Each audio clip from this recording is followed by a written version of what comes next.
Okay, so I happened to notice today that Rabbi Moshe Rosenberg is a rabbi in Queens and a father of an old chavrusa of mine, posted from Yael Unterberg, who wrote the biography of Nechama Leibowitz, that 2 days ago was her yahrzeit, so we should be drawing on her Torah. I didn't notice that, but if you remember 2 days ago, Alex, our Dvar Torah on the parsha was from Nechama Leibowitz, and yesterday it was based on a Barbanel that I had found looking through Nechama Leibowitz.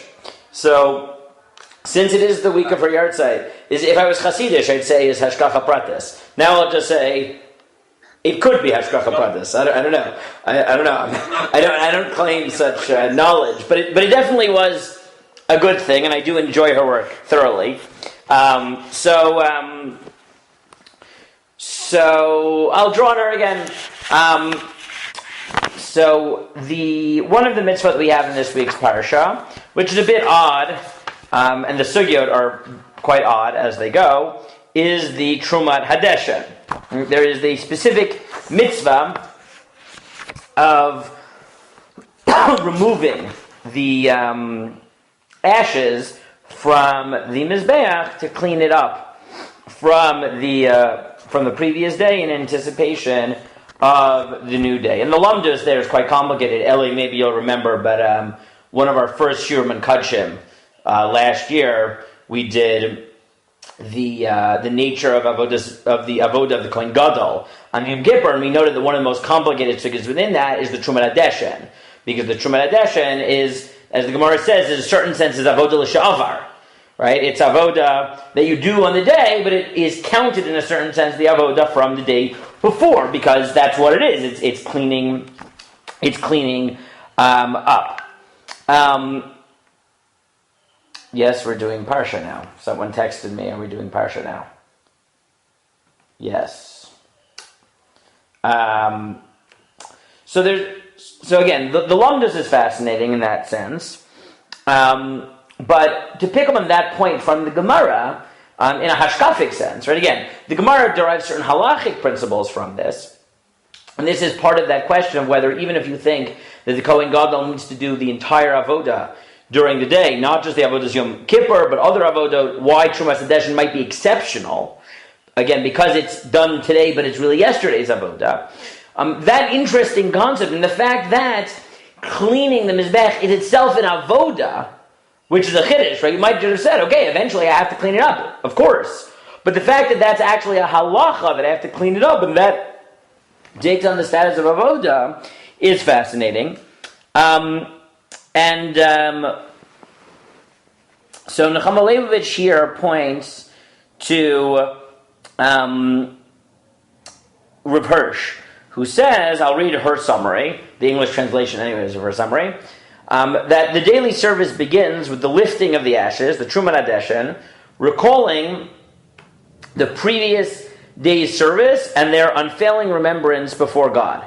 However, the clearing away of the ashes signifies that each new day renews our commitment to comply with all that is incumbent upon us. We must perform our daily observance of the mitzvah with a new zest, as if we had never performed them before. Right? So what she argues, based on Reb Hirsch, is that this sort of unique status of the Terumat Hadeshen, where it's an avodah of today, but it's also an avodah of yesterday, has an important lesson to teach. Which is, on the one hand, we always look back to yesterday's avodah, right, as a paradigm. Right, we got through a successful day.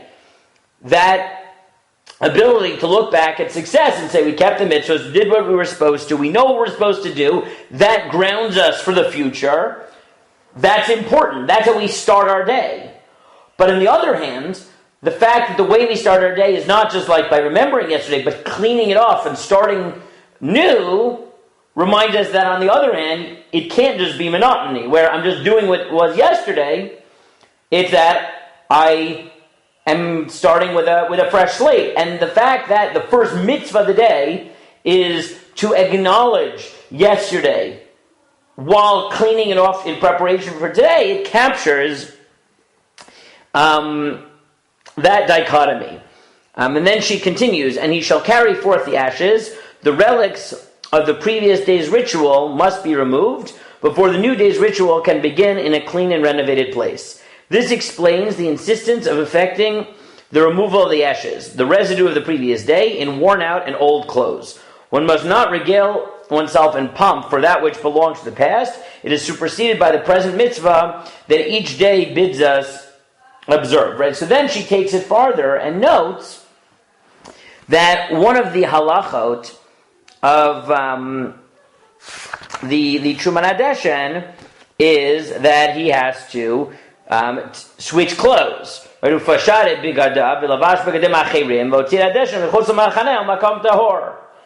So why is it that you switch clothing? So she said you switch clothing because it's not right that you should be involved in the new day's avodah with just the right. We do one in that clothing and then we switch to new clothing.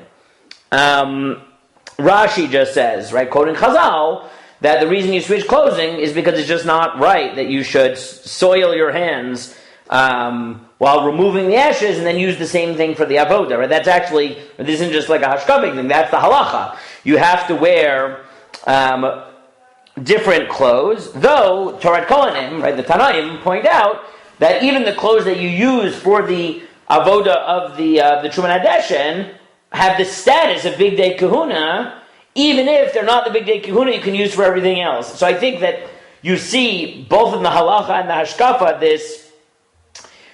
this dichotomy, right? Meaning you could just say you use different clothes so you don't get dirty, but then they both shouldn't have the status of Big Day Kahuna. The fact that halacha says both the removal is an avodah, it needs Big Day Kahuna, but you also need new clothes, highlight this dual aspect, that on the one hand, there's the act of sort of relating to yesterday's avodah is part of the avodah, but on the other hand, it can't be confused with the avodah that you're going to do now. So there's this halachic expression to that hashkafic idea. Okay, she quotes some other ideas from Rabbeinu Bechaye.